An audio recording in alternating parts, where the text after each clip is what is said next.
Kayo po ba ay sawa na sa kahirapan at panay pagsubok na lang ang dumarating sa inyo pong buhay? Bagamat kayo po ay masipag at matyaga.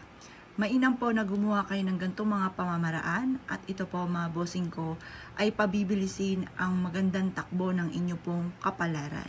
Ngayon po mga bossing ko, ito po ay mainam na gawin nyo po sa umaga. Ngayon, maglaan po kayo mga bossing ko ng maraming barya kagaya nitong aking hawak na ito. At pagkatapos mga bossing ko, mainam, halo-halo po ang kulay po niya, silver, gold at rose gold mga bossing.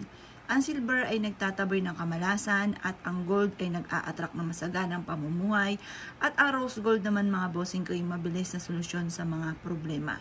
Ang barya mga bossing ko ay pabibilisin, pagugulungin, ang takbo ng magandang kapalaran po ninyo para kagad ay tagumpay sa buhay.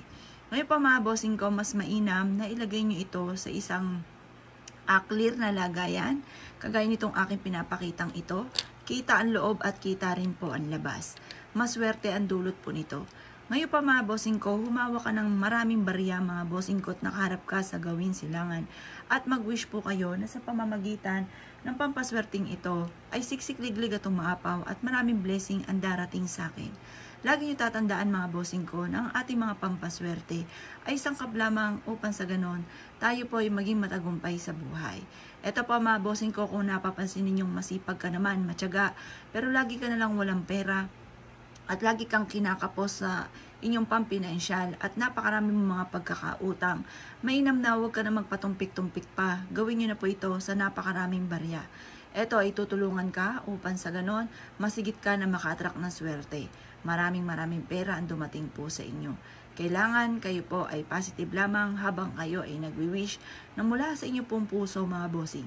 Sabihin niyo po sa pamamagitan ng aking sipag at tiyaga, pananalig sa mahal na Panginoon at dinagdagan ko ng pampaswerte ang aking pong buhay, ay makamit ko lahat ang aking mga pinapangarap at hindi na ako lagi namumblema tungkol sa usapin ng pera.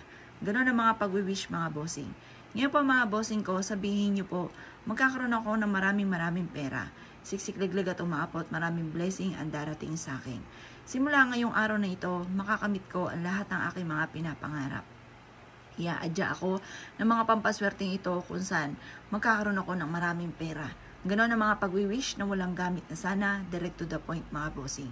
Kung ikaw ay naniniwala, gawin nyo ito at mag-wish ka ng mula sa inyong pong puso. Gawin nyo po ito tuwing umaga lamang mga bossing. Or kaya sa umaga lamang na nakaharap ka sa gawing silangan ha. Kailangan po mga bossing ko, naniniwala ka, i-mindset nyo na kayo magiging matagumpay. Naniniwala ka na makakamit nyo ang inyo po mga pinapangarap. Ibilad nyo po ito hanggang alas 8 ng umaga sa may silangan. Makalipas ang alas 8 ng umaga, ilagay nyo ito sa center table po ninyo. Kung marami ka pang mga barya, ilagay sa bawat sulok ng inyong tahanan. Maglagay ka rin sa inyo pong tindahan upang sa ganon magkaroon ka araw-araw na malaking benta. Ito ay pang-attract na masaganang pamumuhay. Kaya kung ikay naniniwala at naisyo po itong gawin, asya mga boss, good luck po sa inyo po lahat.